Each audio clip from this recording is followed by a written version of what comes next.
Hello, my name is Marcus. I'm the compiler of a collection of therapy quotes entitled 1001 Windmills of the Mind. This is a collection of quotes on the so-called psychodynamic or the psychoanalytic perspective. And long ago, these types of quotes used to be called philosophical medicine. These are quotes that help us to be our own caring witness at a more deeper level. These are quotes to help us grieve. They give us knowledge to build a cup, our ego, so that we can give ourselves the basic trust in ourselves that we need to have if we're going to mourn losses. Right? So these quotes are trying to help us to heal from our memories, right? To add meaning, to construct and augment meaning to our memories. Because traumatic memories, the theory is it's like ghosts. So if you construct and augment and add meaning, the ghosts can rest and they can become feelings. So the ghosts become feelings, right? In that story with Orestes, when he was trying to, so in the metaphor of that story, when he was trying to separate from his mother, again, that's just a metaphor, as he was trying to separate from the mother, the Furies came. That was him facing his persecutory anxiety of not getting his mother's needs met. And Orestes was in a catch-22. He was bonded to the mother, overly attached to her. The theory is the more rejecting the mother is, the more the baby needs the mother, the more he clings to her. And he's waiting for her love in order to leave her, but he's not getting it. So he's stuck in a he's stuck there, right? So finally he says he can't take this anymore. With or without her love, he's got to separate from her. So if he's going to separate from her, he's going to feel the persecutory anxiety, because that's why he's clinging. He's overly clinging to the mother because he can't feel not getting his mother's love, right? The amount needed to separate from her. In other words, the baby needs to be loved to separate from her. Right? If he's not being loved, he's waiting and he's clinging there. Right? So Orestes is a hero because despite not getting the love he needs, he still expressed his anger to help facilitate the separation. And in the courtroom scene in the myth, right, Athena sided with Orestes. That's a metaphor for there's something in us that supports our healing and our growth. So all of the characters in a myth represent our memories. They're fantasized personifications of our memories. So all of the characters in a myth, everything in a myth represents one's psyche. A fairy tale story represents a traumatized psyche. Because in myths and fairy tales you have goddesses and demons. That's the splitting defense mechanism. That's a traumatized psyche. That defense mechanism of splitting is meant to be existential hearsay by the age of 3. Yeah. So the baby uses emergency defense mechanisms or maneuvers of the mind to deal with the times when the mother's not available. So the baby creates a fantasy that his mother's really good, so he can have the attachment, but in reality he's bonded to the frightening mother. So there's good mother, bad mother. He's bonded to the bad mother, but he thinks he's bonded to the good mother. That's the splitting defense. So he hallucinates that he has a good mother because he has to have an attachment. So he'll do whatever he has to do in his mind to get that attachment. Yeah. That's called the splitting defense. But with enough love, by the age of 3, the split images come together. The goddess image and the demon image, they amalgamate and they fuse, and they become one image of a realistic, ordinary woman. The mother is just a person, not a goddess or a demon. But in trauma, the memories are such that it's goddess and demon. because of the baby's small size. So yesterday's video, that the one before this one, TQ, the one that ended in 1661. So 1650 to 1661. Not one of my better videos, but that video attempted to discuss the difference between what's called the imago, the baby's concept of his mother. The baby sees things through his spectacles. Primary process thinking, his small size, the mother's the giantess, he's powerless and helpless and totally dependent, the mother has all the power. So through these spectacles, the child creates images in his limbic system or somewhere in his brain, in the pre-verbal brain, in the implicit brain, because the hippocampus hasn't arrived yet, and the neocortex is still developing, and the ego hasn't even arrived yet, really. Yeah. So the child thinks in these images, but they're widely exaggerated, and these images are infused with the child's own feelings, and the child may attribute the image of his mother as having his feelings. So if he's angry at the breast, right, breast mother, he may think that the breast mother's angry at him because of the fusion there. It's all blurred and mixed up. Okay? So that's why in a myth or fairy tale, to represent the mother being misattuned or not available, that's seen as some witch or a frightening animal, or usually a frightening animal, right? So that video, that 1650 to 1651, it's about 2 hours and 23 minutes long. Yeah, just I wasn't in the best of moods during that video. I'm still recovering, actually.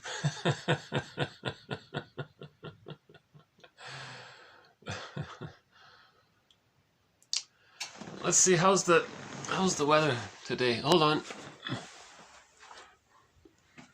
You know, yeah, there's blue skies and all that, but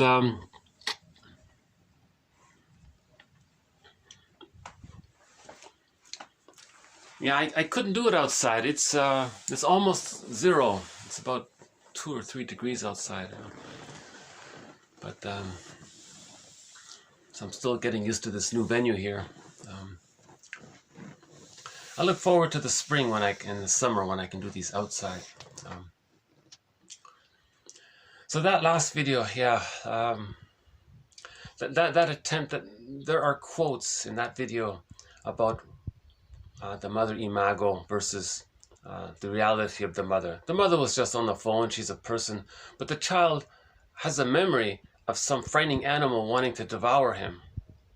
You see how wildly distorted it is. You see.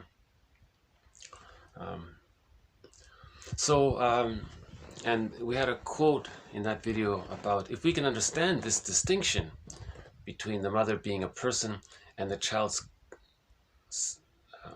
concept of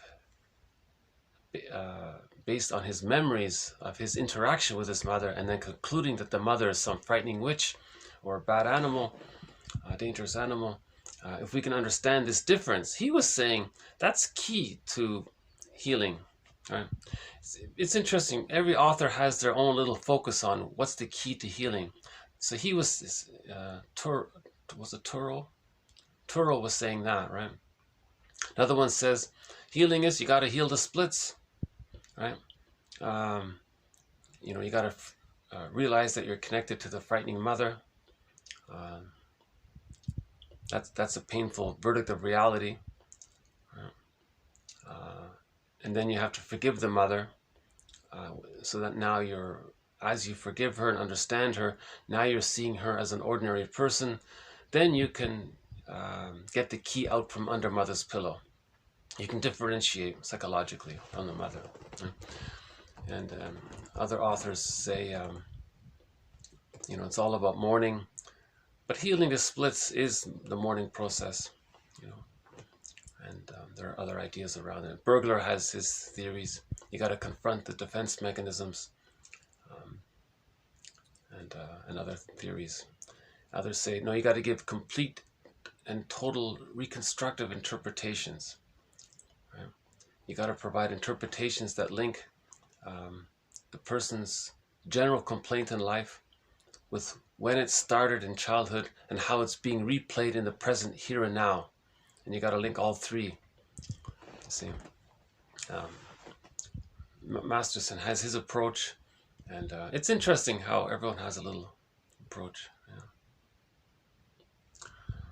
Yeah. So these quotes are these quotes are about this depth psychology perspective. Let's say, trying to heal our memories, trying to heal from a traumatic script. Charles Burke says you want to unpick the threads of a traumatic script and then use those threads to weave a new, healthier script. Right? Masterson says, we're searching for the real self. Now, how do we get the real self? You have to have whole object relations. How do you get whole object relations? You have to heal the splits. How do you heal the splits? You have to admit the unconscious ambivalence.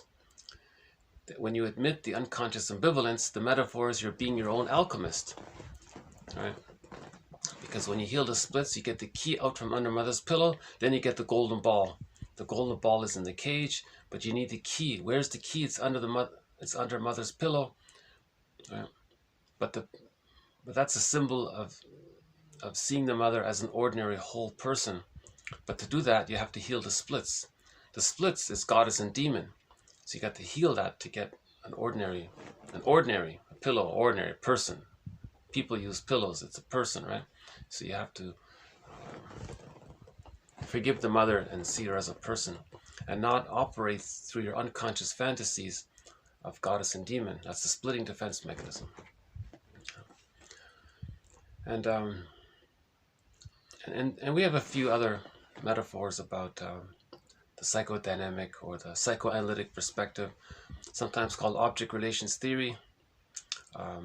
We have a thread in this series called the endopsychic structure by Fairbairn, how the child clusters his memories around different themes, and each cluster of memories become like a character in a fairy tale.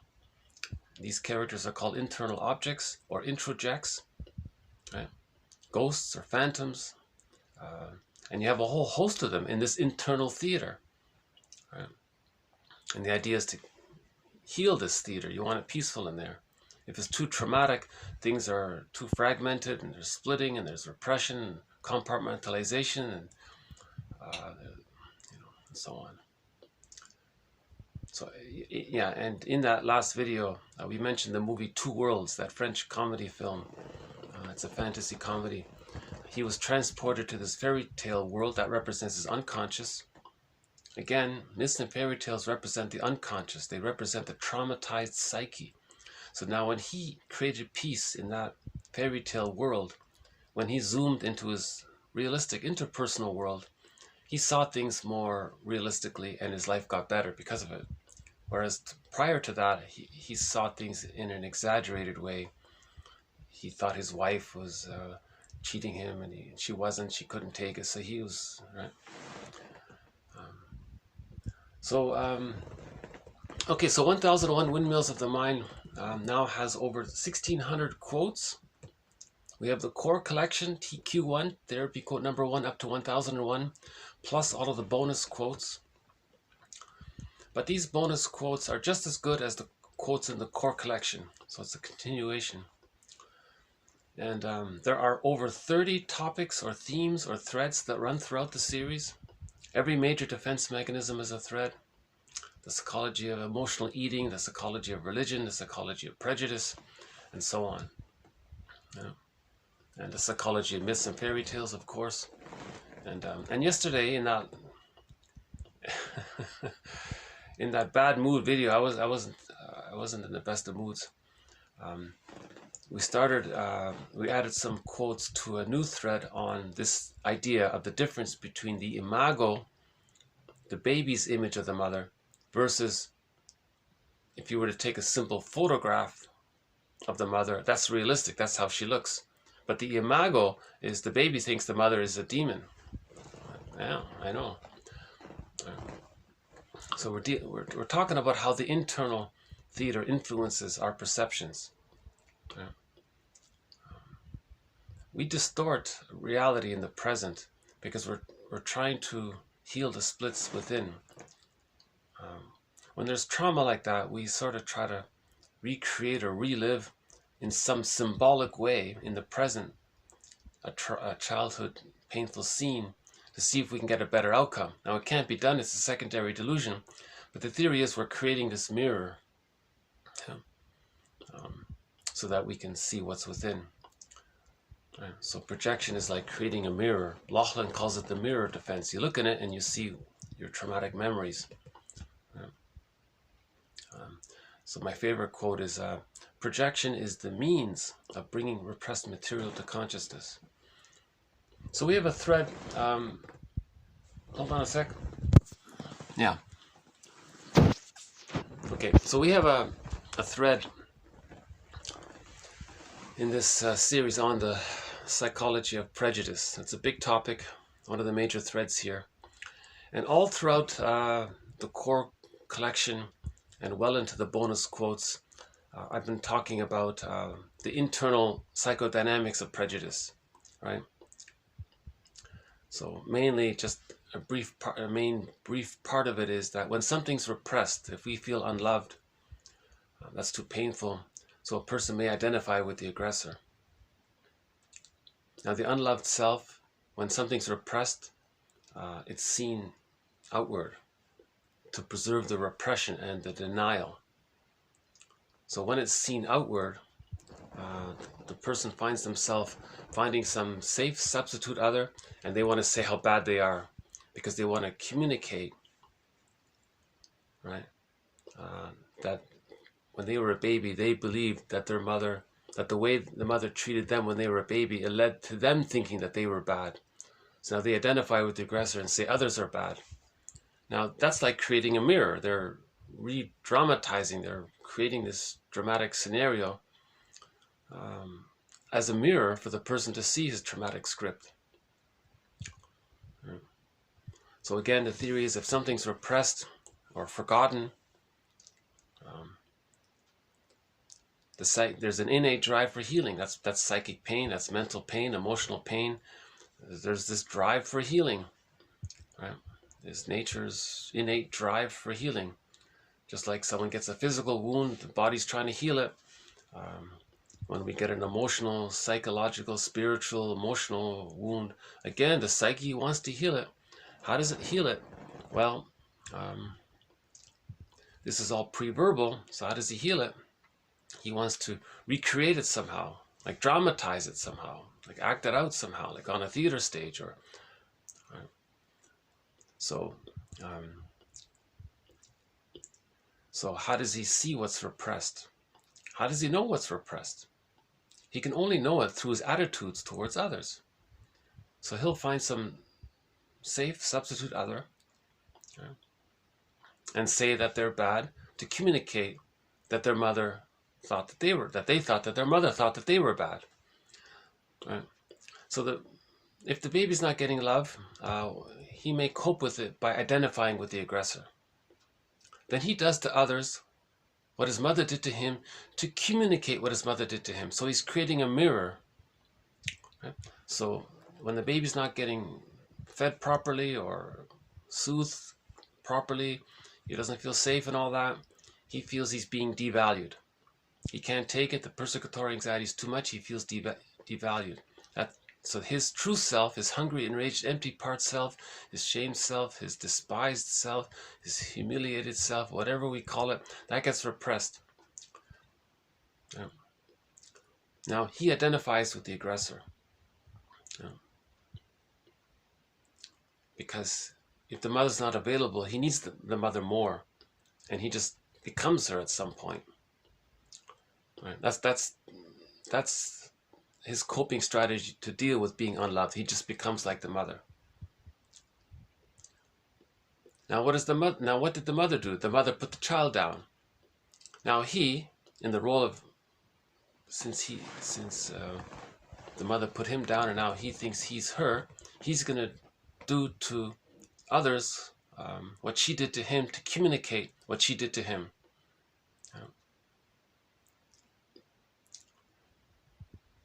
So he's sort of doing it both ways. When he devalues others, he's actually devaluing himself in the memory of it. Now he wants to communicate that, so he devalues others, but he's re-triggered in devaluing how he was devalued. Now he's caught like Sisyphus. That's the narcissistic pattern. He's always devaluing others to maintain the one-up position. Because from the baby's point of view, the mother was in the one-up position. He identifies with the aggressor. Now he has to stay in the one-up position and put everyone else down, because he's trying to repeat, replay, recreate that scenario of when he was one down and the mother was one up, how painful it was. He wasn't safe. So, and then he may coax the other to play a role, right? So he can be further convinced and have a continuous visual ability to see that others are down and he's one up, because he's still bonded to the mother. He's caught in a negative tar pit, the negative symbiosis with the mother, right? He's undifferentiated from the mother. He even is her, actually. So he can do two things. In his identification with the aggressor, he can put others down to communicate that his mother put him down, as prejudice comes from there. At the same time, sometimes he may identify with his wounded self and project the rejecting mother onto others and say how bad they are. Right? So in that second scenario, he's saying to his mother in the mind, look, mother in the mind, see how angry I am to this other person. Well, I projected my image of you onto this other person. What I'm really trying to do is to say how angry I am at you, because I want you to change your ways. But he's talking to a ghost. Nothing. So the purpose is he's creating a mirror for himself. Or the original, or the more common way for prejudice is he identifies with the aggressor. The aggressor exploited the child, used the child, objectified the child, shamed the child. Now he shames others to communicate to his mother in the mind, look, mother in the mind, see how I'm devaluing and shaming others. Well, that's what you did to me and I didn't like it, and I'm showing you. Now the ghost is not going to change anything, but he's trying to communicate it somehow through this dramatization. That's like creating a mirror. So again, projection, or this dramatization, this repetition compulsion in this drama, that's like a mirror, right? Aphrodite is the director, or Baba Yaga, one of these gods. They're kind of somebody's creating this. Someone's behind all this, right? So when we say someone's behind all this, it means the psyche seeks healing. So we can personify the psyche as a character in a myth or fairy tale who's the conductor of this. So it's meant to be helpful, actually. So Aphrodite or Athena. So Athena is getting the person to recreate and relive this for him to see his traumatic script, so he can heal it. So prejudice mainly can come from those two ways. But then a quote came along that said, if you think prejudice is just from psychodynamics of repression, projection, repetition, compulsion, showing up the mother, being re-triggered, and then you want to communicate it again, and then you're re-triggered, and the mother devalued you, and you devalue others to communicate that when you were a child you were devalued and you didn't like it, but when you do that, you're re-triggered of being devalued, so you repeat and it's like Sisyphus, and you're doing it. So prejudice can come from psychodynamics. But a quote came along and said, you're being one-sided. You're being way too one-sided. That's a sign of splitting. I said, oh my God, he freaked me out a little bit. He said, you have to look at the sociological side of prejudice. So, okay, all right, so let's begin then. So we started a sub-thread on so we have a sub-thread throughout this series that's a part of the main thread of the psychology of prejudice. So this sub-thread, oh, I think we saw a bird here. Hold on, let's see. We got a bird. Oh, the blue sky. Okay.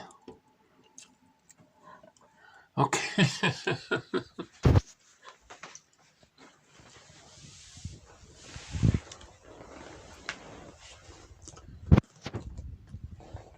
If a bird sits on the window. I'll pause. So we started a subthread called the sociological contribution to the psychology of prejudice. Now, within the sociological side, we've already covered some facets of it. So briefly, if you trace back through the videos, you'll hear about some of the sociological facets of it. So one was the theory that someone said for 150,000 years, when humans came on the scene, okay, when humans evolved out of this guy here. So we all came from this guy. So by the way, so for 1 million years, Homo boduensis roamed the earth, right? He evolved from whatever hominin we were before him, right? And then Homo boduensis evolved from that hominin. So there's Homo boduensis. Now about 150,000 years ago, he evolved to Homo sapien, okay? So we all came from this guy, according to one theory, right? I talked about it in previous videos. So when Homo sapiens came on the scene, about 150,000 years ago, they say, Homo sapiens gave their children a secure attachment style. The baby came out, the mother was handed to the baby, and she was attuned and she met the baby's needs. And the baby felt loved and safe and warm and secure, even though they were nomads or whatever. The baby was still safe and comforted by the attunement of his mother meeting the baby's needs. The baby got his symbiotic needs met, then he got his mirroring needs met, then he got his secure base needs met, then he got his communicative matching needs met, and other needs that the children need, right? And the theory is, she said, that for 150,000 years, all children got a secure attachment style. That meant they ended up with the I'm okay, you're okay mindset. They weren't traumatized. That's a sign of trauma. If you're saying I'm okay, you're not okay, or I'm not okay, you're okay, or I'm not okay, these things are aberrations. They're a sign of trauma. Splitting is still being used, right? That narcissistic pattern, when he identifies with the aggressor, he thinks the mother was okay, and if he thinks he's her, then he says that he's okay. But this opinion of her being okay is a delusion. It's a hallucination. The baby created this fantasy that she's okay, to have the attachment. Then he adopts this hallucination for himself, and then he says he's okay, and the others are not okay. So that's a trauma there. But she said, well, for 150,000 years, this didn't take place. There was no prejudice. There was no us, them. She said everyone had an adult personality, a mature, healthy, normal. So the adult personality, they're affectionate, warm, humble, modest, patient, kind, gentle, sharing. They were adults. Like, if you think about a healthy adult, they were healthy adults. Right? That's the theory. There were occasional little spiffs about the wife, if someone's wife got taken or something. But there was no gross mentalities of us and them, and there was no prejudice per se. Everything was according to the adult mindset. And then she said, when farming got discovered 10,000 years ago, things changed. Sorry. A little dry in here, yeah. I guess I need to get a humidifier or something. So,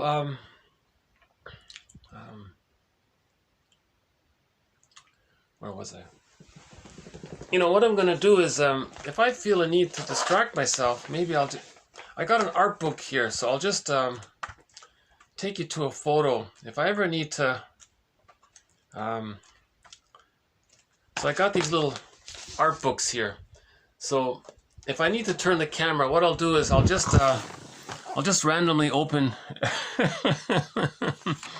I'll just randomly open the page and you can let you look at some photos, right?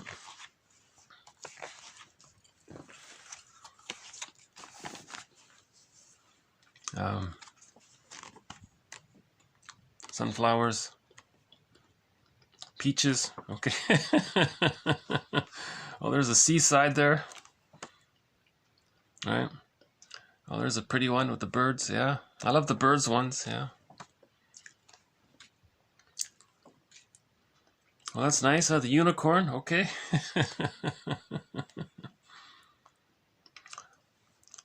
Promenade among the olive trees. View of Oyster Bay. Oh wow, that looks nice. That's a leaded glass window.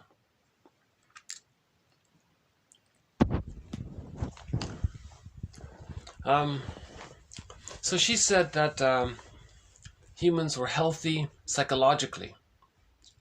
There was no mental disturbances. There was no diseased thinking. There was none of this, right? But when farming was discovered, the suggestion is that, by one author, is that they got a sudden boost in food. Now, when a person gets a sudden boost in something that's going to make them safe, the brain sends them serotonin. Right? So when you feel safe, the brain sends you serotonin, they say. That's like a reward. I feel safe, therefore you feel good, and the chemistry is serotonin for that. So humans, Homo sapiens, got a huge burst in serotonin, and the brain habituated to it. It got used to it. So if there was a weather problem, and then people didn't get that, what they got used to, then they felt stress. Out of the panic of the stress, because of the weather problem, right? People panicked. That was the birth of an economic model called global pillage. Now, in order to pillage, they said you need to create the prejudiced personality in people. Because with a secure attachment style, everybody got a tolerant personality. I'm okay, you're okay. Well, how do you pillage if everyone's kind and caring and they don't think in those hurtful ways? So you have to invent the prejudiced personality. So one way is to, so we talked about some of the ways they may do that. They may suffer the children, give them birth trauma. That's going to lead to identification with the aggressor. I'm okay, you're not okay. So they think if they're okay and others are not okay, then they can get the others to be poor, and they'll be used to get the resources and do all the work. Right? So you're creating poverty in order to pillage. Right? So that's poverty's man-made out of that. Yeah. And then, and we talked a little bit about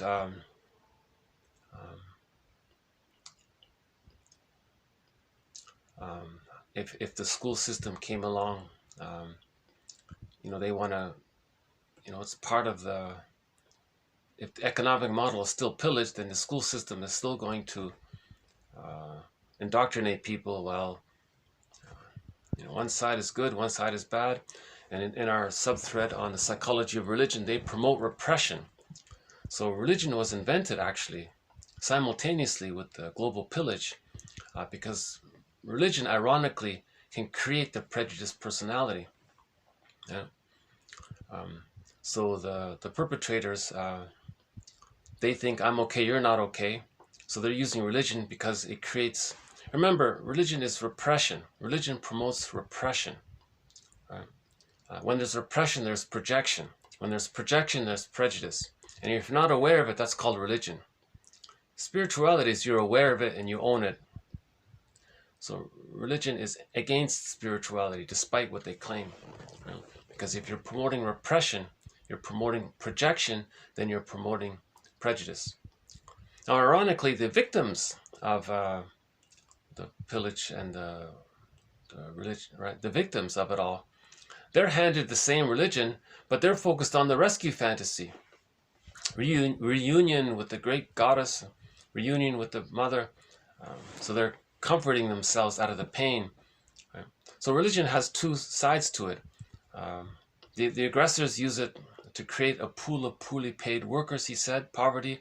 So they do the work, and then the one side can get all the benefits, and then they feel safe because they want to get that serotonin. They habituated to a high level of serotonin. Right?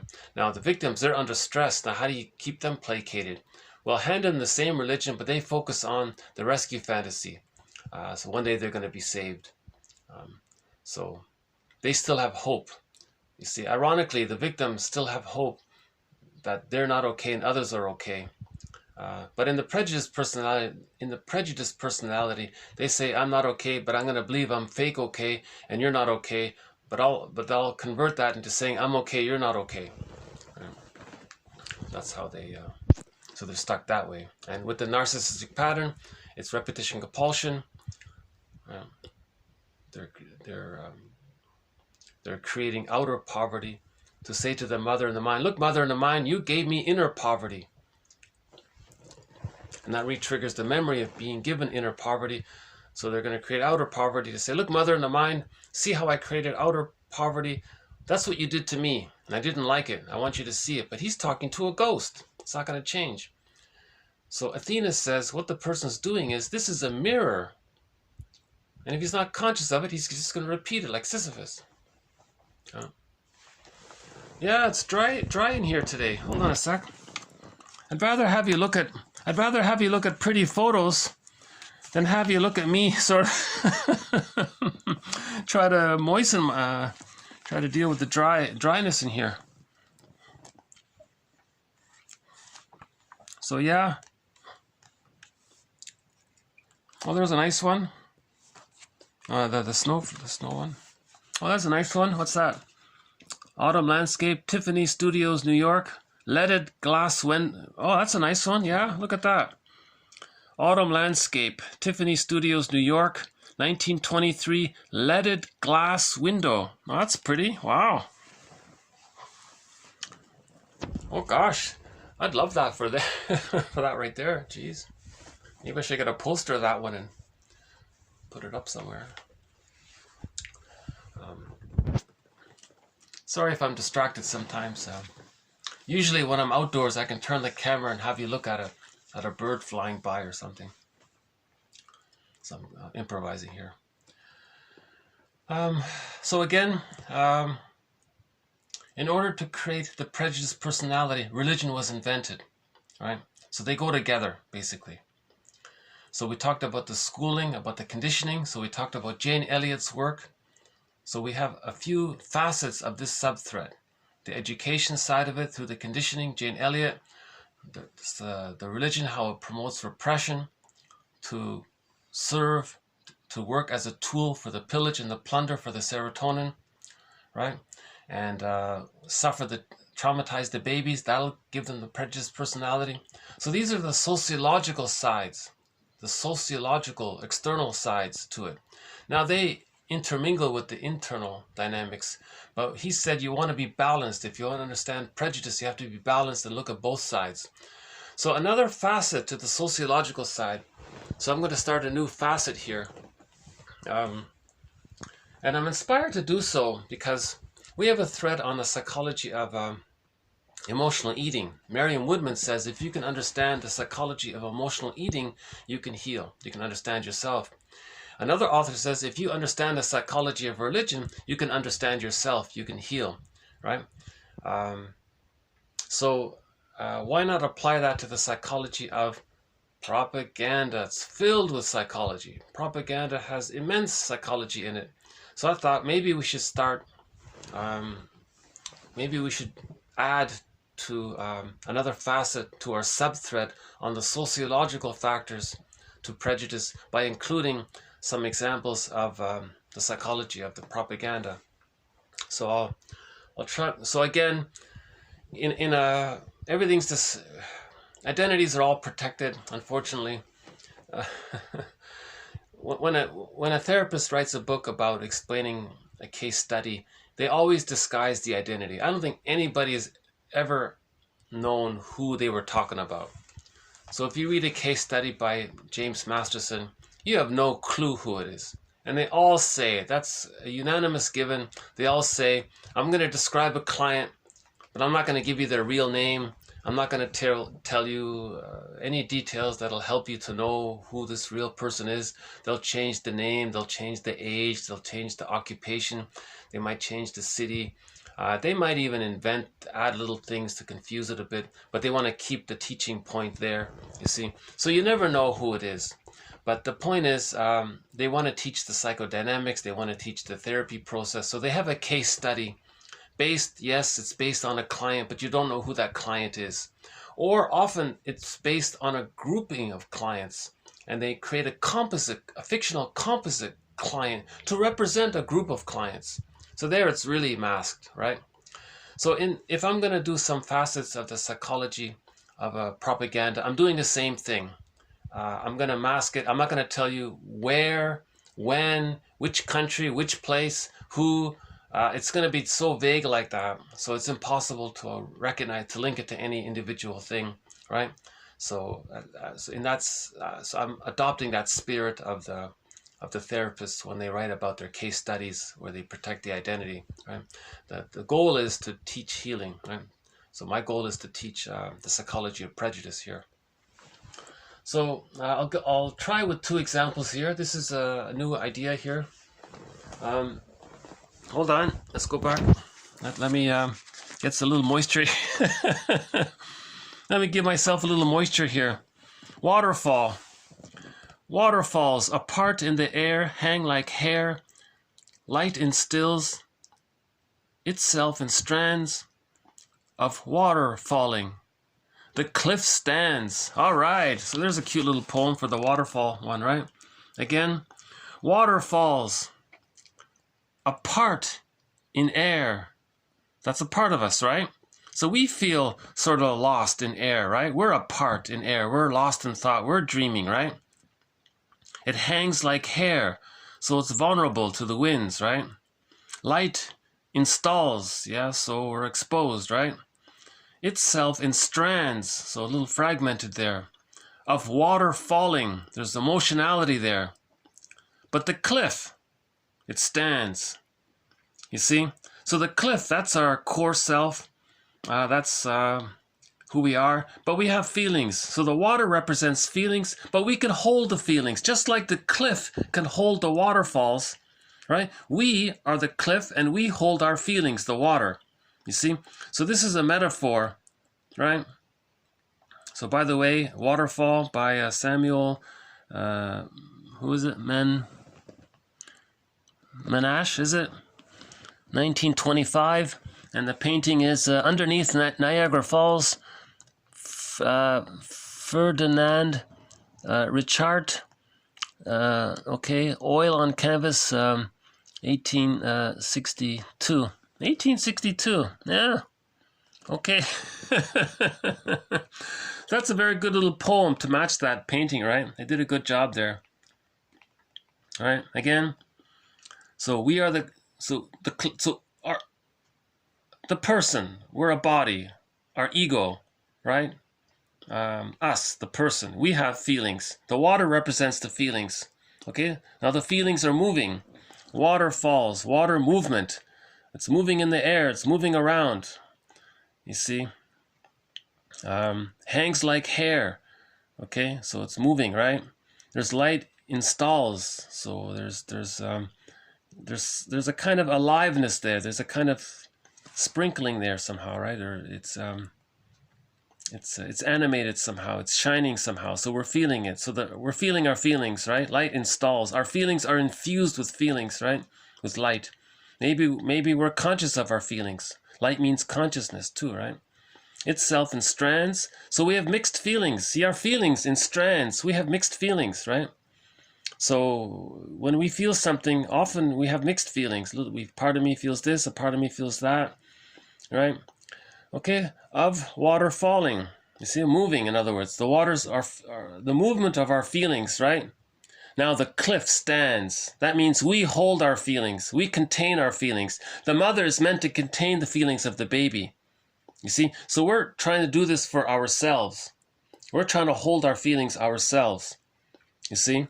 If the mother didn't do it, then we have to do this for ourselves. So that's the appeal of this artwork and this poem. You see, we want to hold our feelings because when we were a baby, the mother didn't teach us and didn't infuse us with her ability and administrations on how to manage feelings. So we don't know how to manage our feelings. So we like this idea of the solid cliff, managing and holding the water, the feelings, you see?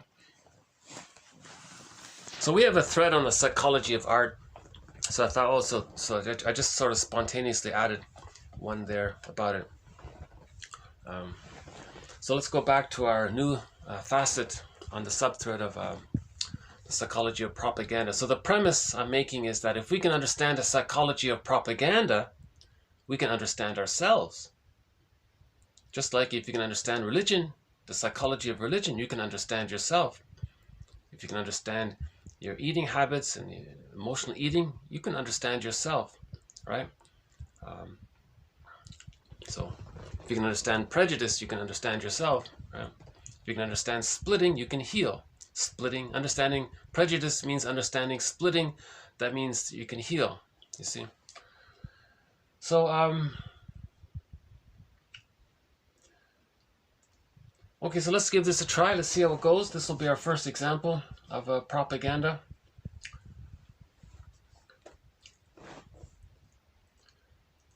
Okay, so I'm going to give an example of a propaganda technique, but then just to use that as a gateway to look at the psychodynamics of it, to look at the psychology of it.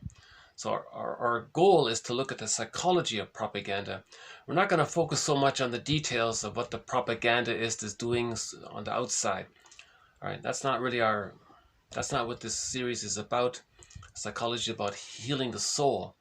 But we can learn from the sociological sides. That's a gateway to healing the soul. Because we externalize our inner problems. We create it outwardly as a mirror, you see. So if we look at propaganda, in other words, propaganda is a mirror. It's also a mirror for us to see our psychodynamics. Let's put it that way, right? Okay, so TQ 1662. So propaganda company. Okay, so P. Okay, so this propaganda company could be in any place and time, in any era of time, in any in any language of time, in any language, it could be a fictional one, it could be based on a real, it doesn't matter, right? So I'm just keeping it so general. Propaganda P. I'm not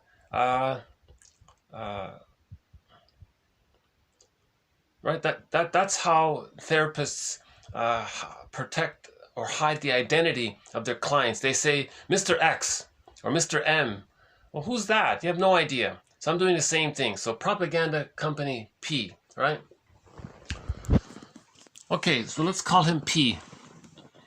So P, so one propaganda company, let's call him P, he seeks to discredit X.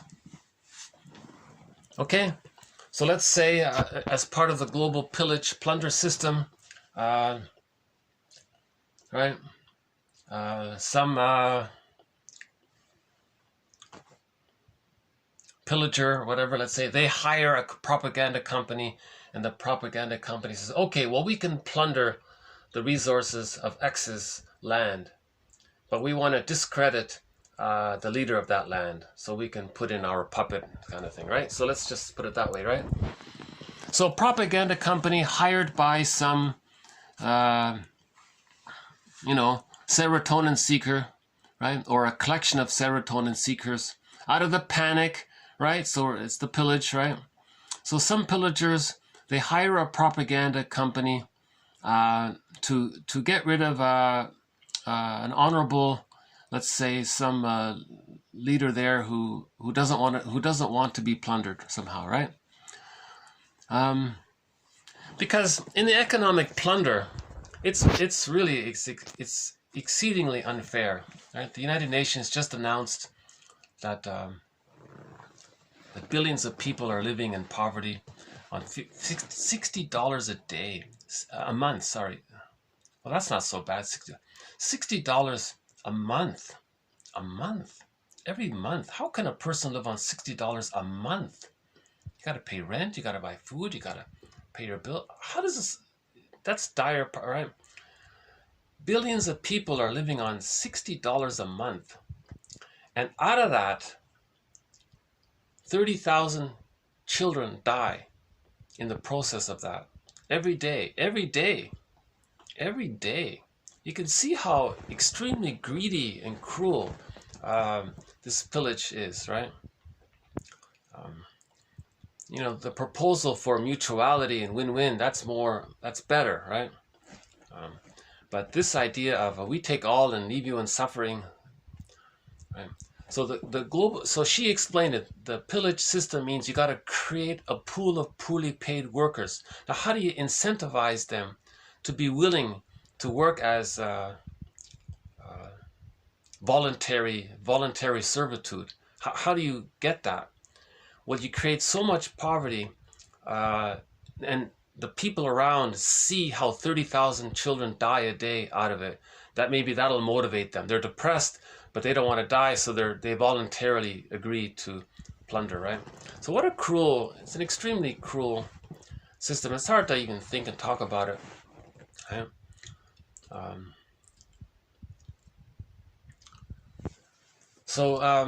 The win-win model is a little more better because it's sharing more fairly. It's a little more equitable. It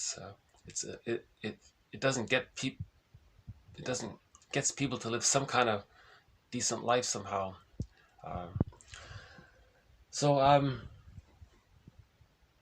Oops. So in the global pillage, I'm not talking about anything present or past. I'm not talking about any specific reality case here. This is in general, right?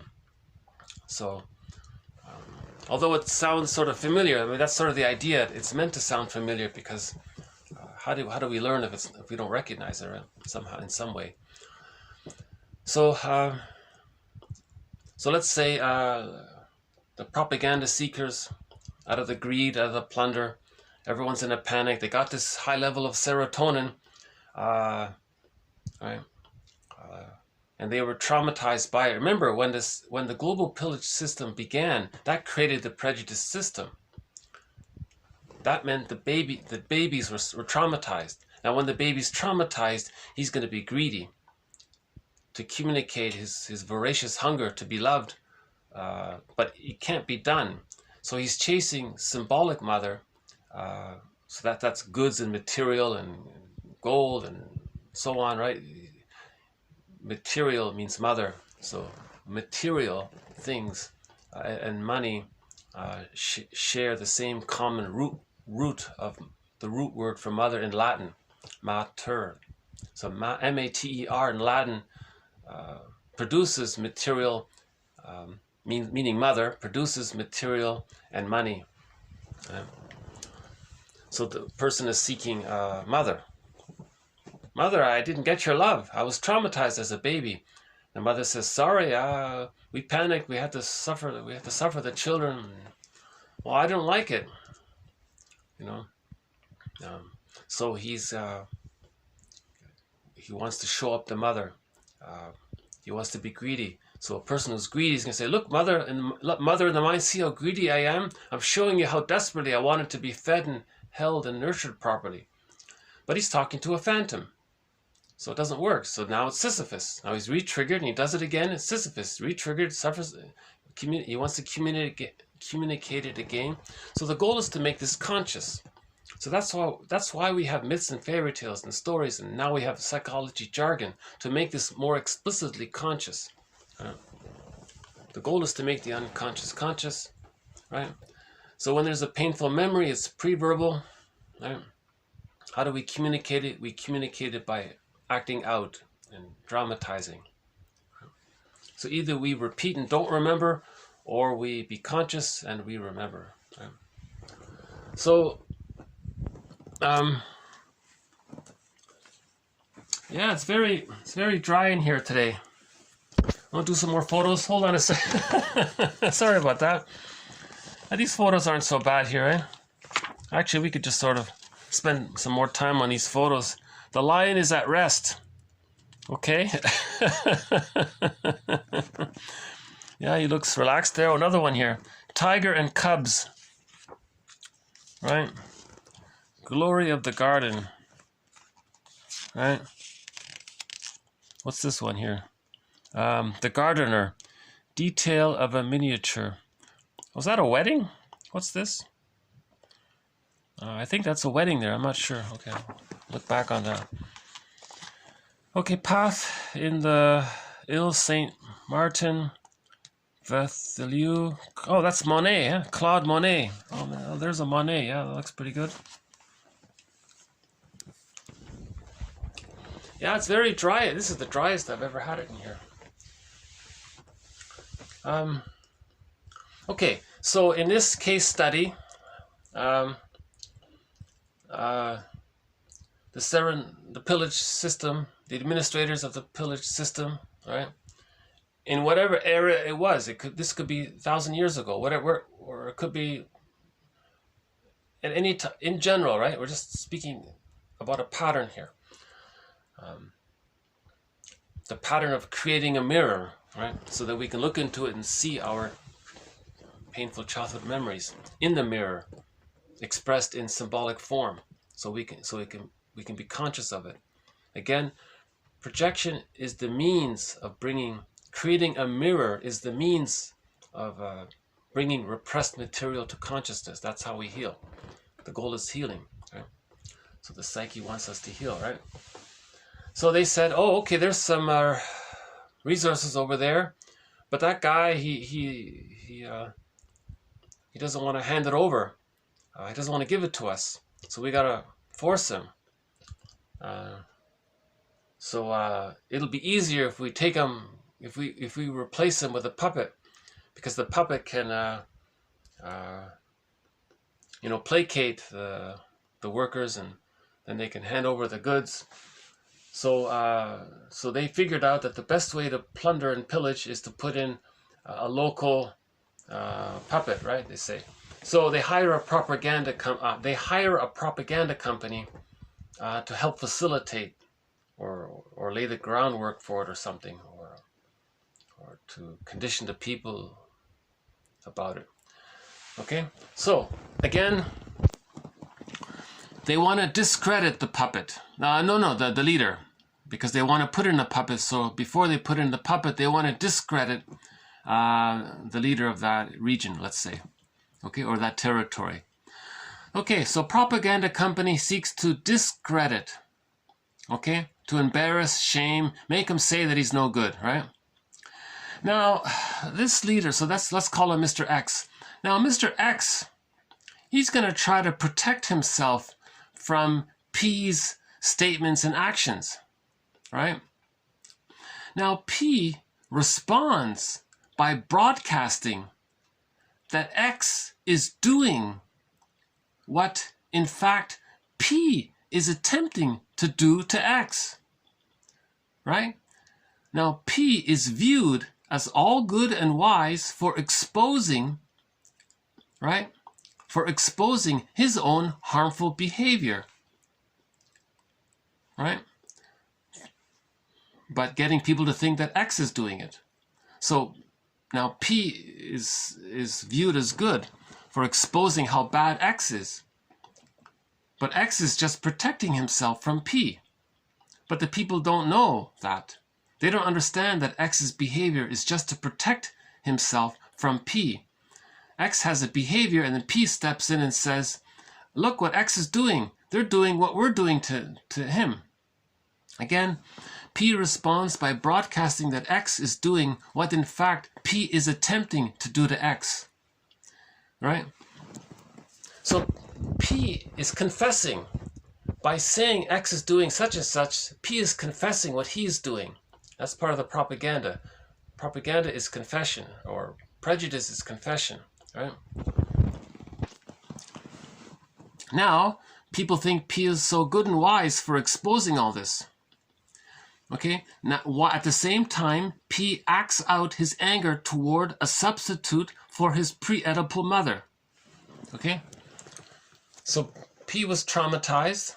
Okay, remember in the global pillage system, you have to traumatize the children. So he was traumatized by the unavailable mother. He projects the unavailable mother onto Mr. X, right? And says how bad they are. What he's doing is he's saying how bad the mother is, according to his imago, not the reality of the mother. The imago is a frightening, terrifying, threatening creature, right? Out of that emotionality, they say X is so bad, right? So he's doing two things. He gets to have his cake, look good, and to eat it too, expresses anger. He's doing both. Now that stems from the baby. The baby's meant to be fed, and if he's misattuned, he's meant to be angry. The baby's meant to be loved and have the right to be angry if he's not being loved. He's meant to have his cake and eat it too, so to speak. Now that didn't take place. So in the propaganda, he's replaying that. He's saying, look, mother in the mind, I wanted to have my cake and eat it too. And I'm showing and I'm creating this drama around it because you didn't let me have this situation, right?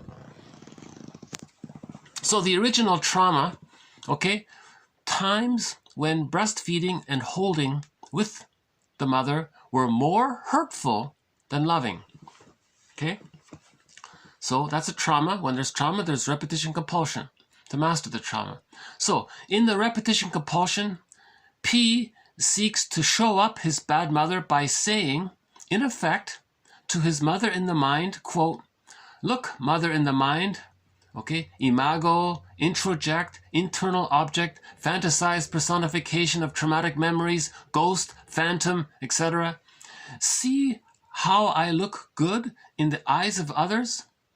Well, that's what I wanted and needed from you. And see how I have hurt X? I'm showing you how angry I am at you for not meeting my needs. Unquote. Repetition compulsion replays the childhood scene in symbolic form as a communication. That's its positive intention. But the mother in the mind imago phantom image is not the actual mother. Instead, the dramatization or externalization is a mirror for the projector to look into, to recognize his trauma via his negative magic gesture. Okay, again, projection is a means of bringing repressed material to consciousness. The replaying, recreating dramatization of the trauma, the externalization, is also a mirror. If this is not conscious, P will repeat it.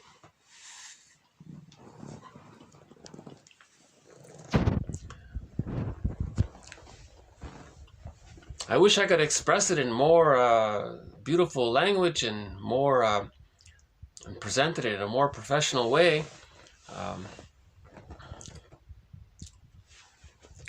I don't have a degree in English. I just got by in high school.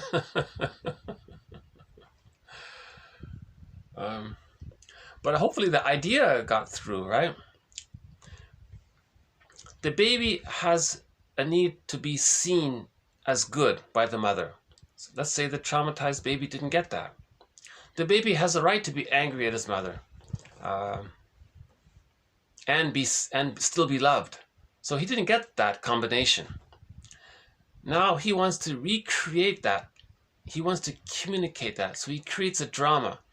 So he impoverishes someone else. He hurts someone else. And somehow does it in a way where others will think he's so good.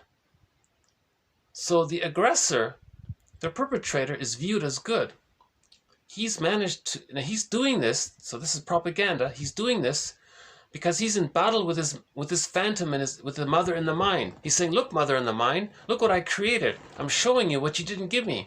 I'm showing you what I needed. I needed to be seen and loved. You didn't give it to me. I needed to have the right to be angry at you and still be loved. I didn't get it, so I'm recreating it, right?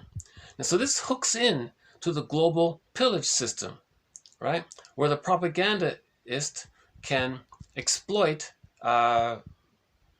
people's traumatic memories, right? To facilitate the prejudiced personality. You see how they go back and forth. You have the internal dynamics and the sociological factors, and they intermingle, right? So the result is they, right? So let's say, ideally what would happen is that the population wouldn't buy it. They would see through it. Oh, this propagandaist, oh, he's a pretty traumatized, he's saying he was unloved and he wants to be seen, he's angry, and we wouldn't listen to it. But a lot of people are not conscious of their own trauma.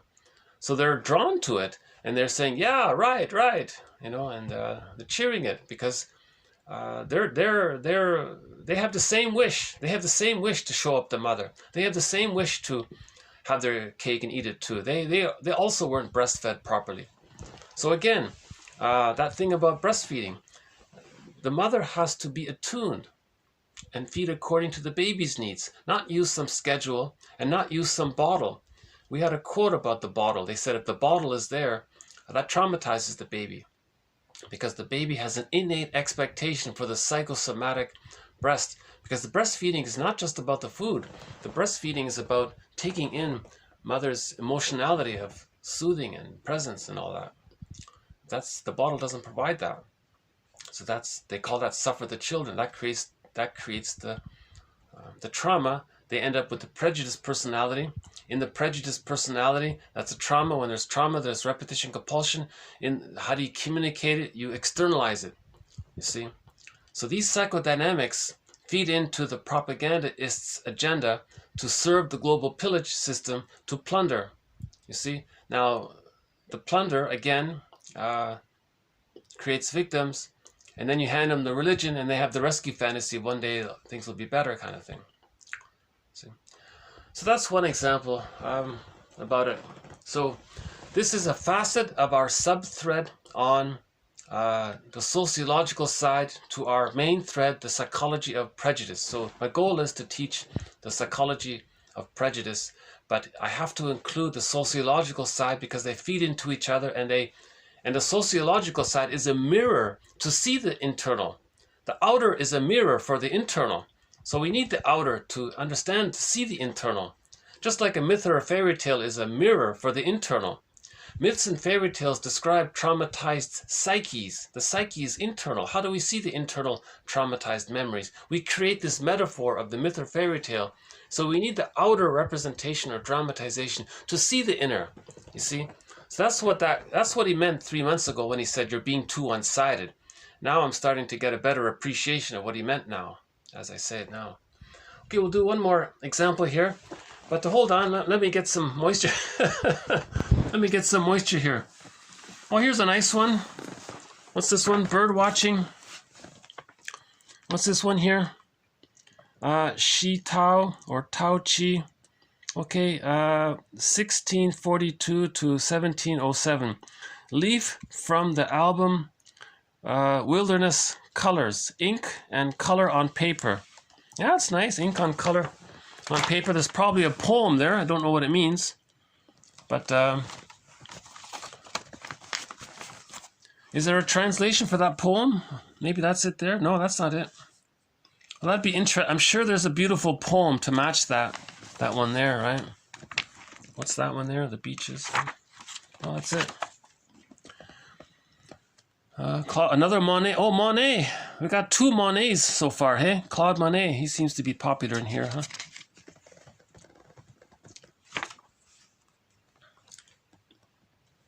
What's that one there? Sports on a frozen river. Yikes, eh? Yeah. Look at that, eh? Sports on a frozen river. 1603. Look at that, eh? 1603. So if you want to see that painting, you have to go to the Metropolitan Museum of Art, right?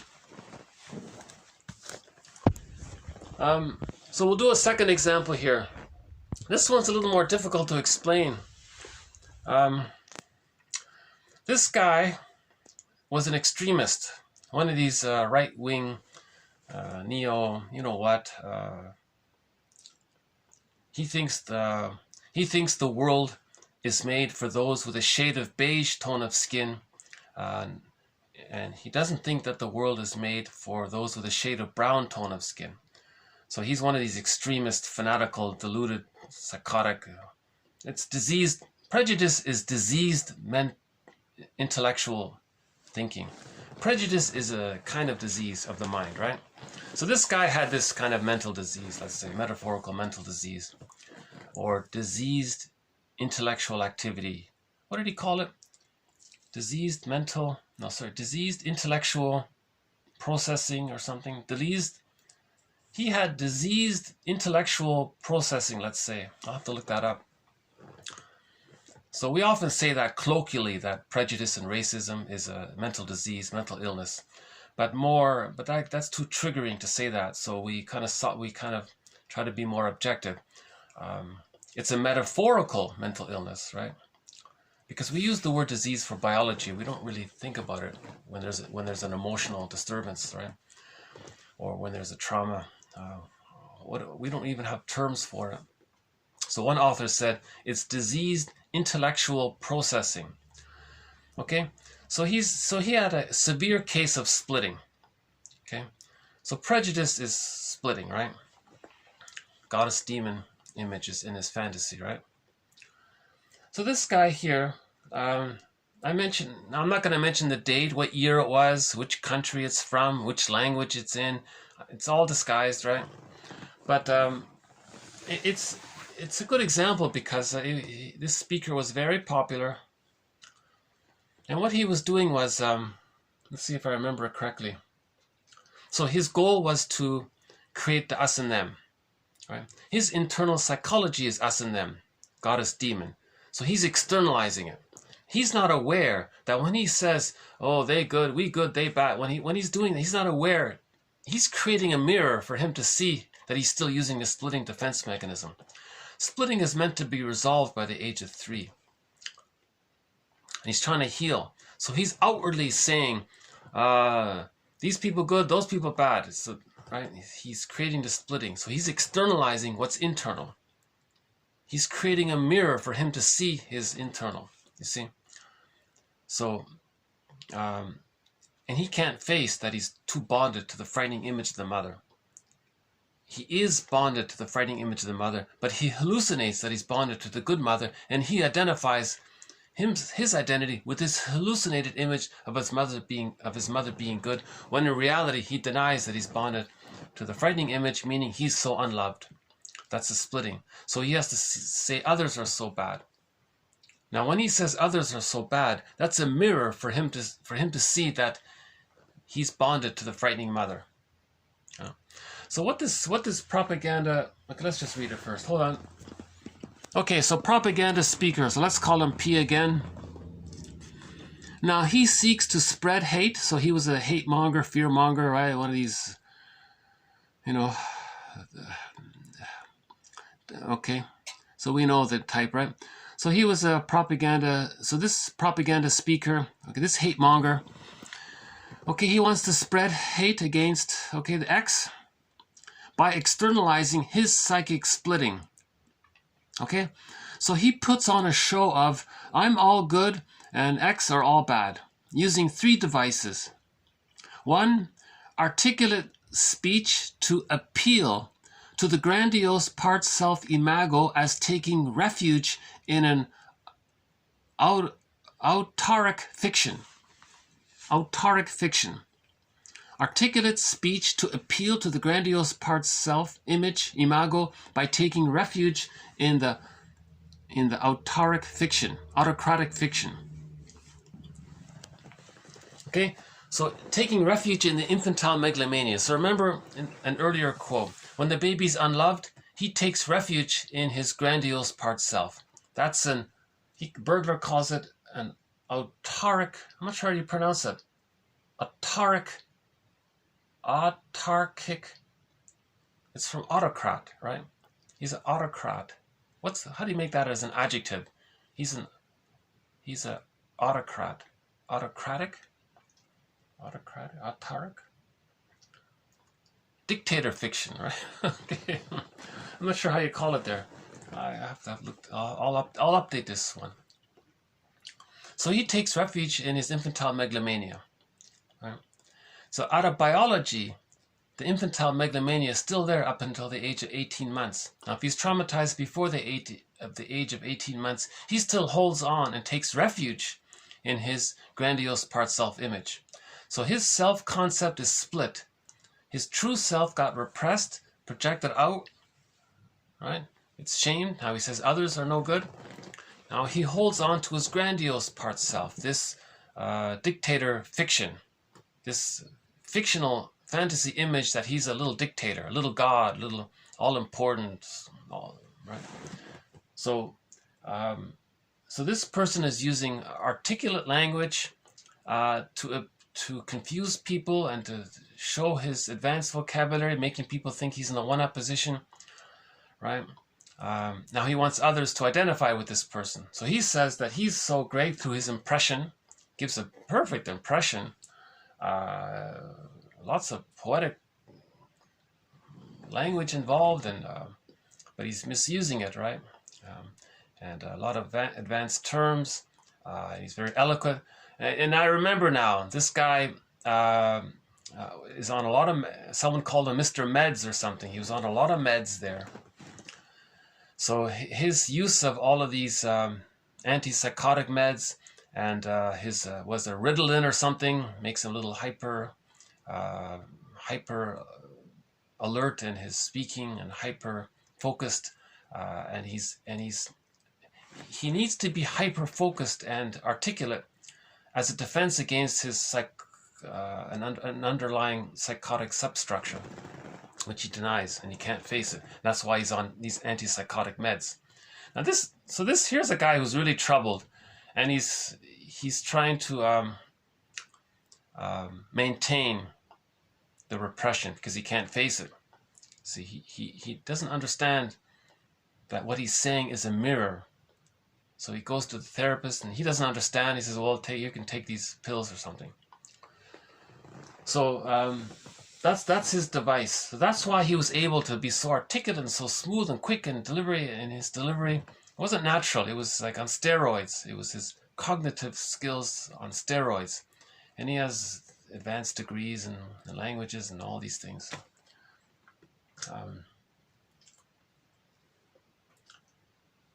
Right. So we're just calling him Mr. P here, right? Okay. Again, so propaganda speaker P seeks to spread hate against X by externalizing his psychic splitting. Okay? P puts on a show of I'm all good and they are all bad, using 3 devices. 1, impressive speech to impress you. Okay? Dazzle them with brilliance. Okay, dazzle them with brilliance. That's the propaganda. They have a slogan, I think. You either dazzle, if you can't dazzle them with brilliance, you baffle them with bull. That's their slogan, right? So he wants to dazzle them with brilliance, right? Now, what he's doing is he's appealing to the grandiose part self-image, right? Okay, number 2. So now, ideally, the listener would say, oh, he's just taking refuge in his infantile megalomania. That's all he's doing, and it's nothing. Or if the listener is not aware of that in himself, he will, oh, yeah, right, and he'll cheer it on kind of thing, right? Because he's taking vicarious identification with that speaker for himself. Okay, number 2, flooding the imagination with metaphorical / subliminal images of things being either all good and all bad. So all throughout this hate speech, this racist rant, his language was filled. He was subliminally injecting the ideas of things being either like a goddess or a demon. He was constantly using these kind of extreme references. He was a very vivid example of splitting. Either something's all this or something's all that. And he was using a variety of images and evocative images around goddess and demon images. So he was just constantly flooding infusing his language with these ideas of us and them, this all good, this all bad. He was laying the groundwork. So he was subliminally suggesting in his little hypnotic dazzlement. When he dazzles the audience, he's hypnotizing them, and then it's easy to use suggestion on them, to brainwash them, so to speak, right? He's infiltrated their minds, so to speak, and he's getting them he's triggering the splitting defense mechanism in the listeners. Now, if they're aware of it, they can sit back and say, oh, look, notice his speech. It's all this, all good. And oh, this guy is using the splitting defense mechanism. He's trying to dramatize, he's trying to communicate that he's still using the splitting defense mechanism. So the listener would say, oh, that's what he's doing. So the listener needs to be a therapist, right? Now, if the listener is not conscious, he'll go, yeah, oh, yes, this X all good, and Y all bad, and that kind of thing, right? Okay, now finally, 3, he appeals to the original hatred to the disappointing pre-Oedipal mother by projecting her onto the target, right? Preserving refuge in the grandiose part self and the autocratic fiction. Okay, now with the splitting, what he's doing is he's projecting his own image that he created from his memories of being unloved, seeing the mother as a boogeyman or something. Okay, he's saying we can all, he's saying what he's doing is he's projecting his image of a frightening animal, a threatening creature, onto someone else, right? Onto those with a different shade of melanin level or something. Your melanin level must be between 1 and 3. If it's between 4 and 6, your melanin, I don't know I forgot the details. He's created the splits based on how much of a chemical you have in your skin or something like that, right? You know, if sunlight, you have melanin. If there's no sunlight, you lose the melanin, so the body adjusts accordingly based on the sun exposure and the weather. It's a harmless thing, right? It's a trivial thing. It's a frill, they say, right? So he's a frillist. He's creating prejudice based on this frill, right? It's a frill if someone has one shade of because of the sun and different shade because of different sunlight. It's the weather. We're all Homo sapiens. We're influenced by the sun. Big deal, right? But he's not operating out of that common sense. He's operating out of his need to externalize, see outward the frightening image of the mother. Right? Now, the listener in the audience would say, oh, what he's doing is he really had a hard time with his mother, and he really hates his mother in his memory, in his unconscious memories. And that's where all this hate is coming from. One author says all hate is really the hate of the mother. You know? Oversimplification, but given the context of his article, he was making sense in that article about it. So a lot of this hate is really directed towards not being breastfed and held properly, basically. And we're angry about it, you see. And it comes out in our repetition compulsion, in our symbolic dramatic, in our symbolic dramatizations. These dramatizations are mirrors for the person to see that he was unloved. Now this propaganda speaker, if he can listen to his own speech, that's like a mirror for him to say, oh wow, why am I like this? Why am I saying all this? What does this mean? Okay, that's splitting. Okay, splitting means trauma. Okay, trauma means stuck with the negative mother. That means being unloved. That's a trauma. And that's what he's doing. Now he can work that way. Now he has to forgive the mother and do research and so on, right? And then he picks up the golden feather. He follows the wounds. He follows his own wounds in the forest and realizes that those steps are the steps of everyone else. Right? Forgive the mother, heal the splits, and then he gets the golden ball. Right? So this propaganda speaker, his tactic was to dazzle you with his being on Ritalin or something. He dazzled you with his advanced vocabulary. He has a PhD in linguistics or whatever. I don't know. That was some time ago, I guess.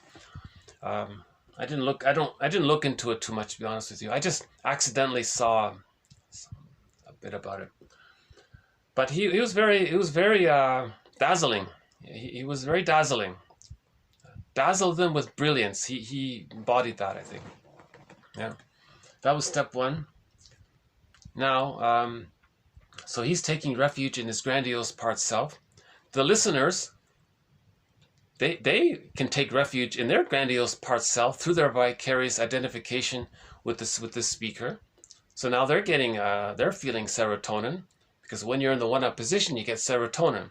Remember, the mother was in the one-up position. So if you're the mother was hurtful towards the child, so Mr. P here is hurtful towards Mr. X, right? So he gets the serotonin, right? So others are getting serotonin by their vicarious agreement with him, watching how he takes refuge in his autocratic fiction, in his grandiose part self identity. Right? So number two, he was through the trance. His language was filled with extreme images of something being all great or something being all bad. He was just bombarding every phrase, every sentence had something like that. Like, whoa, this guy's really pushing it. It's pretty obvious, I would think. But maybe the listeners, maybe they're not aware of their own splitting defense mechanism. They're not aware of how they're bonded to the rejecting mother, and they're using a splitting defense mechanism. So they're in their vicarious identification, where if you externalize one side, you keep one side repressed. Now, when you keep something repressed, you don't feel a persecutory anxiety. So repression is a defense mechanism to deal with the persecutory anxiety and abandonment depression of not being fed properly, right? So repression is a defense mechanism to deal with anxiety. It's forgotten, it's denied, you don't even know it, not aware of it, but it's there. It's coming out through the mirror by this dramatization. And then three, he made a very clear-cut statement that he is for one side and against the other side. Those with melanin levels 1 to 3, I think, are okay. And then those with melanin levels, let's see. I think my first example was better. Maybe the second one, I'm not sure if I got it through or not.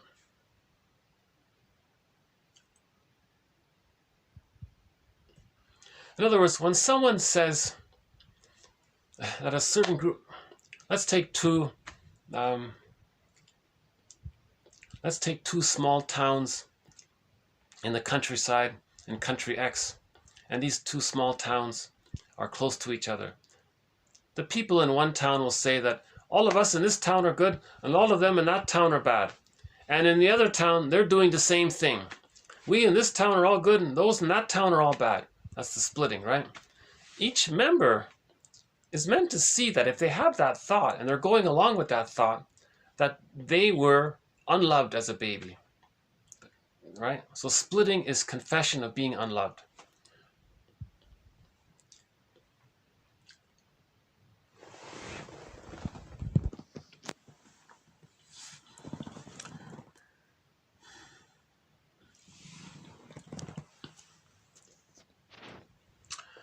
Well, I hope this facet of our subthread on the sociological factors that contribute to the psychology of prejudice has been illustrated somehow. Maybe we'll close with some photos here. Okay, hold on. Okay. Let's see what we got here. Yeah, to tell you the truth, I'd prefer to spend more time on the art, to tell you the truth. Let's see.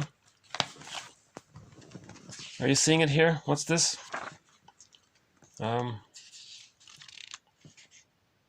What's this one here? In the Woods, 1796. Oh no, sorry. 1885. Oil on canvas, In the Woods.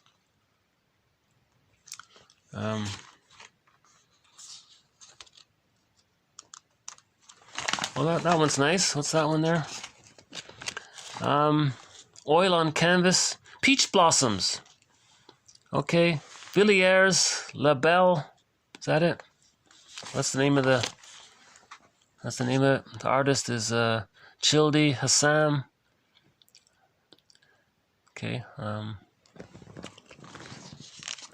there's a poem to match it there. Spring and the Fall. Alone in her beauty. Girl with lantern on a balcony at night. Okay.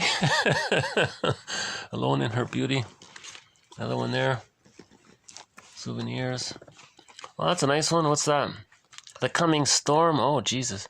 Oil on Canvas, 1859. And the poem is The Stars Stand Up in the Air. What's that one? The Letter. Oh, X-rated one there. Okay. The Bridge at Villeneuve-la-Garenne. What is it? 1872. Okay, a poem about a bridge. Okay, so these quotes are helping us to bridge. These quotes are a bridge of our unconscious to conscious. We're standing in the spaces. These quotes are standing in the spaces. These quotes are a bridge to link what we don't know to our consciousness. You see? So that's why I like these quotes. They're a bridge, right? What's that one there? Study for Sunday afternoon on the island of La Grande Jatte. Okay.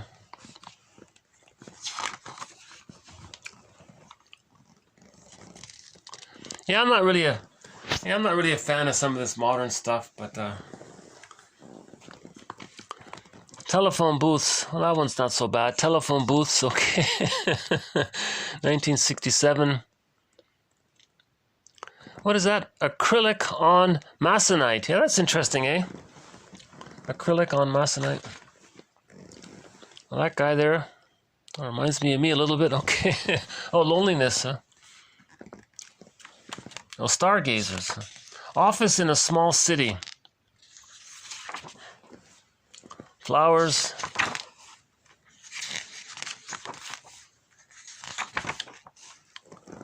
What's this one here?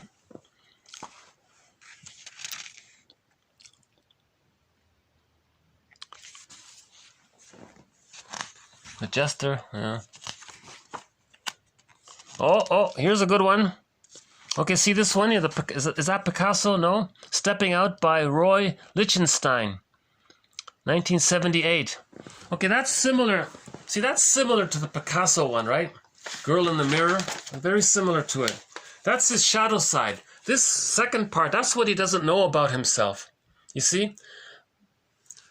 On the right side, that's who he thinks he is. He's not aware of his unconscious. This left thing there on the side there with one eye, that represents his unconscious. So that's his unconscious on the left. You see? Consciousness, unconsciousness. So we have an unconscious, right? That's the idea around that.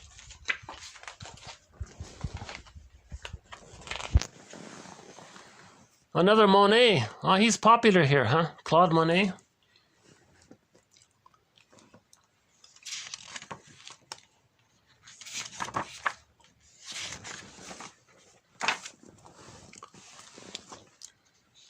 Beach one here. Oh, that's not bad. What's this one? The Lake of Zug.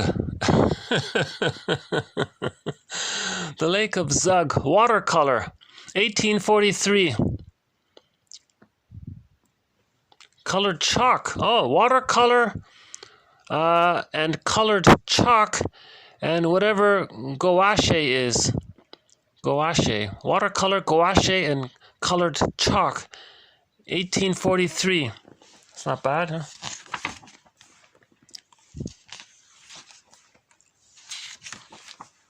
Oh, ouch. The rapids of a river.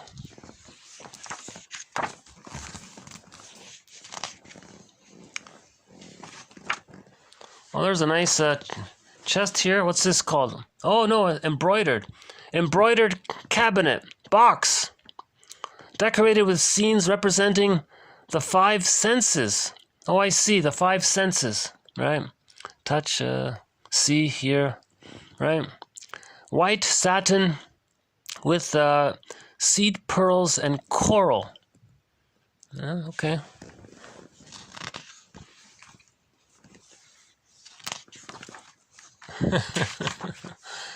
Yeah, some of these paintings are kind of dreary, right?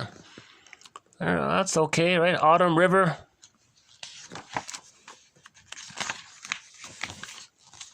Oh, this looks good. Landscape.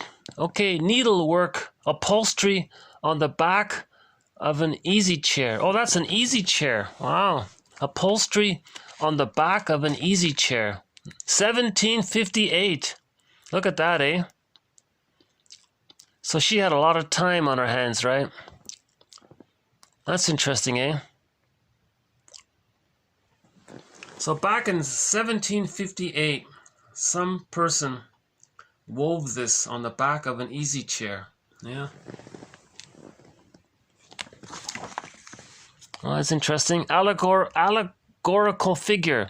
Detail of an harmonie. Right. Late 16th century. Walnut. Carved. Painted and gilded. Well, that's a wooden thing. Yeah. Oh, Thomas Cole. Remember him? So in the core collection, if you look up Thomas Cole, he has a thing about the stages of man, right? That's, yeah, about the hero's journey, right?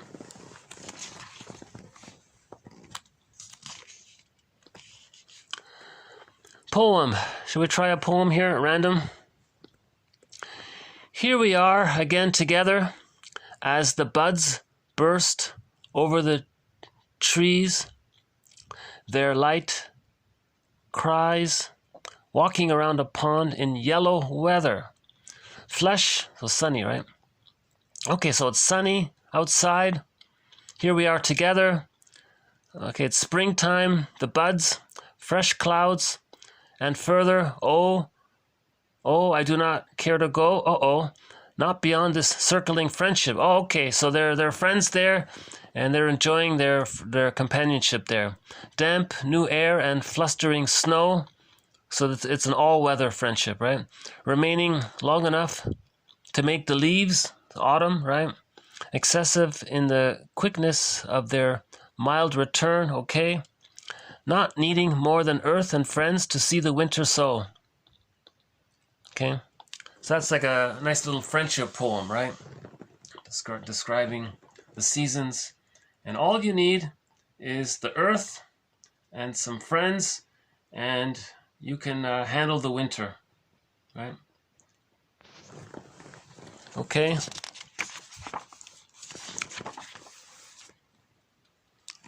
What's this? After drinking all night with a friend, we go out in a boat at dawn to see who can write the best poem. Oh, that's Robert Bly. Hey, Robert Bly, all right. Oh, we got to do this one here. Okay, so Robert Bly is sort of one of our guest mentors in this series. So we'll do one of his poems here. I've never seen this one before. After drinking all night with a friend, we go out in a boat at dawn to see who can write the best poem. These pines, these fall oaks, these rocks, this water dark and touched by wind, I am like you dark boat, drifting over water fed by cool springs. Beneath the waters, since I was a boy, I have dreamt of strange and dark treasures. Not of gold or strange stones, but the true gift beneath the pale lakes of Minnesota. Yeah, Robert Bly's from Minnesota, right? This morning also, drifting in the dawn wind, I sense my hands and my shoes and this ink drifting as all of this body drifts above the clouds of the flesh and the stone. Okay, lost me there a bit.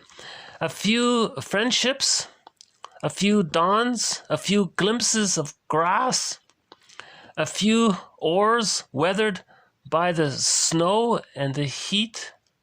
Okay, so we drift toward the shore over cold waters, no longer caring if we drift or go straight. Okay, so he's enjoying the moment, and he's saying here he's interested in, this might be a reference to Iron John actually. See, Iron John is at the bottom of the lake. So he's saying here, what's at the bottom of this lake? He's interested in this murkiness, right? The dark treasure, right? The dark treasure would be his repressed feelings. He's interested in his repressed feelings because he's on this healing journey, right? Okay, maybe we'll update that one. Sorry if my turbo. Oh, that's a nice one. Oh, look at that. Wow. What's this? Hand scroll in ink and color and gold on paper. Oh, look at that, eh? Gold on paper. That's nice, huh? What's this called? This is called watching geese. Somebody's watching geese, right? Where are the geese? Do you see the geese? Okay, oh, they're in the pavilion there. There must be geese in there somewhere. Okay. Oh, there they are. There's the geese, right? Yeah, that's beautiful. And there's a poem with it. You know, one thing I really love about the poems from Asia, especially, I think China in particular, there's always a poem that matches the art. And you're getting the blending there of the poem, putting to words what you're feeling through the image, right? So I love this, I love Asian art because they include poems with the art, right? So we don't know what that one is there. If anybody can read that, let us know. What else? Fantastic Landscape, 1712. Oh, this one's familiar. Everybody knows this one, right? You see that a lot. Actually, that cover there, Matisse. That's the front cover. George, is it Valiant or Valiant? There's a book called The Wisdom of the Ego. It's okay. It's not bad. If you want to learn about defense mechanisms, you can check out that book. On the front cover, it's this. This is the front cover of the book, The Wisdom of the Ego. Right? Oh, who are you? What's this guy here? Okay. 1599. Okay, portrait of a man, probably Lucas van Uffele. Okay, I'll have to look him up, see what's so special about him. Oh, I like this. Oh, I love this one. Look at this. What's this? Okay, The Flowering Orchard. Oh, that's Van Gogh. Oh, look at that. Is that Van Gogh? Did I get that right? Well, apparently that's Van Gogh. Well, if that's Van Gogh, that's my favorite Van Gogh one right now. Let's see. It's called The Flowering Orchard. Vincent van Gogh. Okay, 1888. Oil on canvas. Yeah. That's a nice one. Yeah. Springtime. Oh, here's a nice one. Hummingbird and passion flowers. Okay, 1819, oil on canvas, hummingbird and passion flowers. Oh, that looks like Van Gogh. Yeah, there it is. First steps. Okay, Van Gogh, first steps. Right, 1890. You see the important thing about this, you don't want to prematurely force the child to walk when he's not ready. He has to walk on his own accord, right? If he's pained about, if he feels a lot of fear and pain around learning to walk, that can influence him, they say, right? So the child has a biological schedule of when he's going to separate from his mother, when he's going to begin to walk, when he's going to wean himself. The child has an innate natural schedule for all that, naturally. So you follow the child, you follow the baby. He's in touch with his own biology. You follow that, right? You just provide the conditions for the child to follow his biology. You don't force things on the child, right? So it looks like things are going okay here. So the child is saying, "Oh, I'm gonna get ready to walk. I'm here for you. We can do this. Okay, Dad. Okay." And you see that's a good image as well, because that image shows development. The child is meant to separate from the mother and bond to the father at some point, right? The child's not meant to be too fused with the mother and have no relation with the father. The father facilitates the transition out of the symbiosis with the mother, right? So this looks like a functional family here, right? First steps, yeah. Okay, we'll do some more. We'll do some more artwork. Maybe I can go to the library and see if they have some art books. So in this video, I with some anxiety, I started a new facet to our subthread on the sociology of prejudice. Okay, the sociology of prejudice is a subthread to our main thread on the psychology of prejudice. But to understand the psychology of prejudice, he said we need to be balanced and include the sociological side. But this sociological side has several facets to it. Okay, there's the serotonin from the discovery of farming, then the birth of the pillage, and then the invention of religion to create prejudiced personality in order to pillage. Then you suffer the children to create the prejudiced personality. Then you have education, and part of the education is, right? So related to education and religion is propaganda to facilitate the pillage. So we included two examples of how, if we can understand the psychology of propaganda, we can understand ourselves. All right?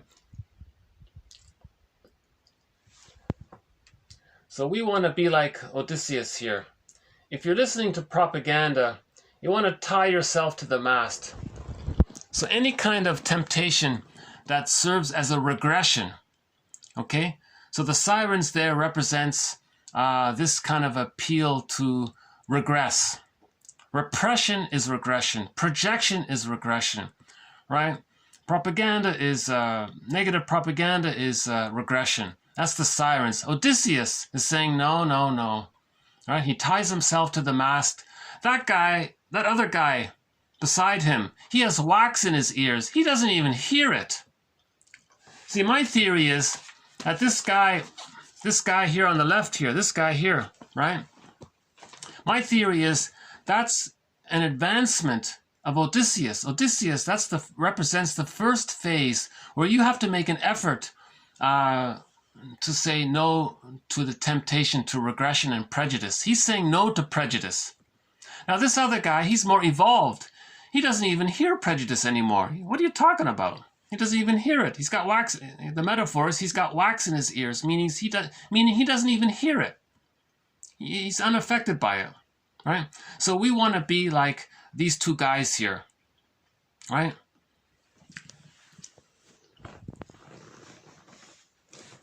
That's a great image, and I think I'd like to add that to Robert Bly's collection of images. So we have a quote from Robert Bly where he says, "Keep in mind the images of getting the key out from under mother's pillow,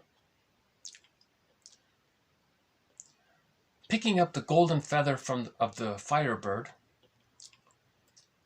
the wild man at the bottom of the lake, tracking your steps of your own wounds, tracking your footsteps of your wounds in the forest, and recognizing that those steps of your wounds are a universal phenomena."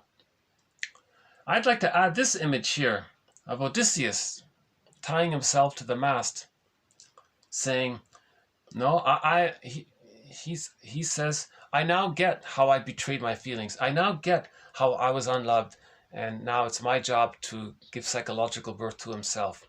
Man's main task is to give psychological birth to himself. So Odysseus is saying, I want to give psychological birth to him. He's saying he wants to give psychological birth to himself. He saw in that hell scene, he saw Sisyphus there. When he looked into Sisyphus's face, it was him. So he saw how he was being like Sisyphus. So when he left that underworld scene, he was tempted to go back. That's a part of him saying, this is difficult, just regress. He's saying, no, I'm not going to regress. I don't want to maintain the prejudiced personality, right? He wants to achieve the psychological birth and get his golden ball, okay? That metaphor of that is he wants to be reunited with Penelope. So that's the woman, it's the feelings, the symbol of the feeling self, right? The feminine side is the symbol of their feelings. And in myths and fairy tales, they use a woman to represent the feminine side. But the feminine principle means everybody has a feminine principle. Everybody has feelings. So in myths and fairy tales, that's usually an attractive woman. Or it's a handsome prince. You see, it can work both ways. That just represents the feelings. And one theory is, men will relate to their feelings as the woman, and women will relate to their feelings as the prince. Right?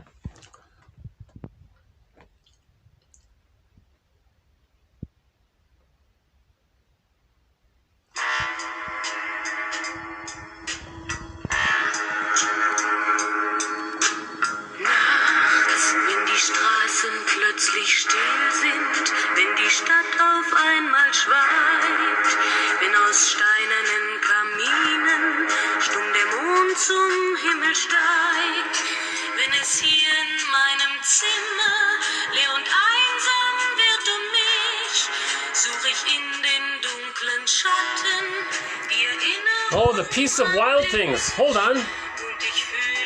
Let's come back to our theme song.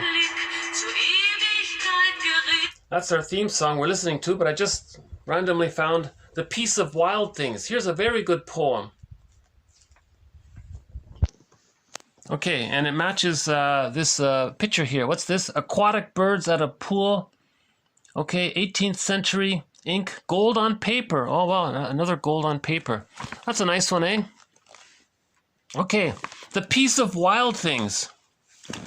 The piece of wild things, when despair for the world grows in me, and I wake in the night at the least sound, in fear of what my life and my children's lives may be, I go and lie down where the wood drake rests in his beauty on the water, and the great heron feeds. I come into the peace of wild things, who do not tax their lives with forethought of grief.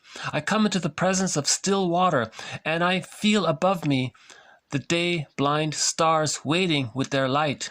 For a time I rest in the grace of the world, and am free.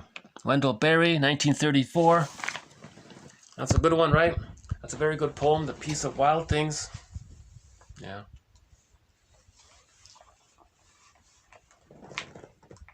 What's this one here? The bird?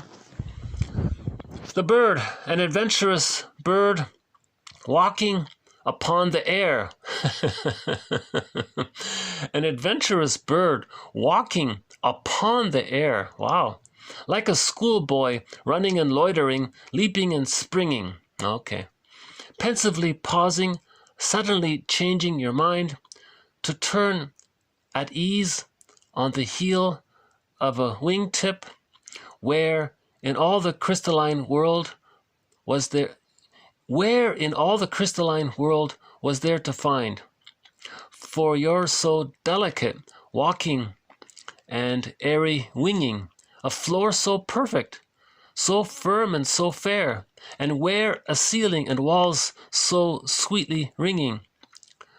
Wherever you sing to your whenever you sing to your clear singing. Okay. The wide-winged soul itself can ask no more than such a pure, resilient, and endless floor for its strong, pinoined plunging and soaring, and upward springing. Okay. So he's just comparing the bird to the soul, basically, right? Okay. So let's go back. So that's Edwin Mural. So I'll maybe update that. I think I missed it a bit. Okay, let's finish up with our theme song. Our theme song to this series is Katja Epstein's German rendition of Windmills of the Mind. Wenn das Spinnrad meiner Träume links zerrissene Fäden spinnt und sich leis zu drehen beginnt, wie sich Mühlen drehen im Wind.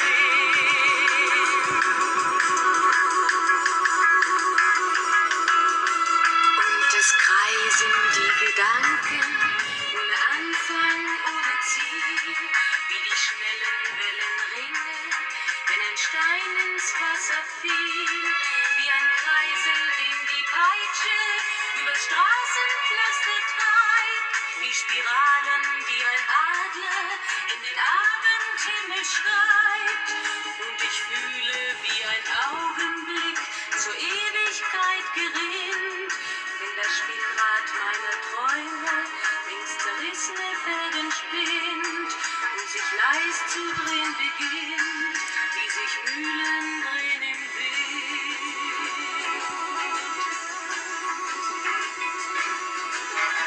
Tausend Fragen ohne Antwort. Okay, so thank you very much.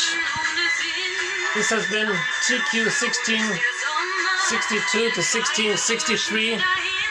We'll add some more quotes on the psychology of propaganda as a tool or as a mirror. The psychology of propaganda is a mirror for understanding ourselves. Again, the psychology of propaganda and prejudice and so on, that's a mirror for understanding our painful memories and how we're trying to accept our painful memories. Grief is healed when it's witnessed by a caring other. So these quotes are helping us to try to be our own caring other. Right?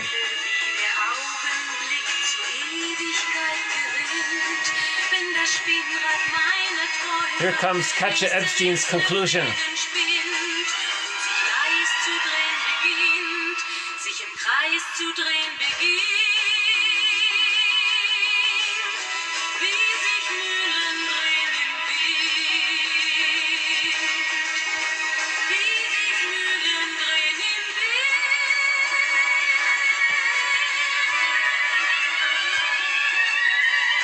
Okay, so thanks very much.